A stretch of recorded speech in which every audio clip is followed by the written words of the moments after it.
namin pumasok. Tagapagbasa, ang unang pagbasa sa pagsaba mula sa aklat ng Henesis, Kabanata 2, nagsimula sa 18 talata.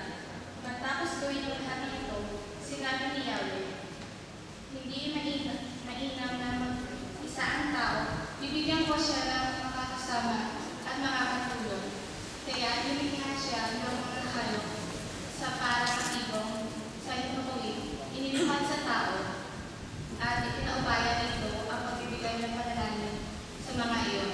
Kung ang kanyang itawag, iyon ay magiging pangalan nila, ang tao ang nagbigay ng pangalan sa lahat ng ibon at mga hayop, maging maamo ang mailap, ngunit wala sa isa man mga ito ang natampo na makasama at makatulong niya.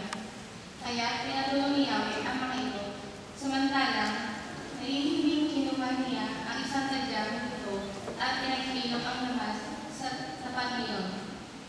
Ang tadyang na iyon ginawa niya ng isang babae at inilakas sa lalaki. Sinabi ng lalaki, sa wakas,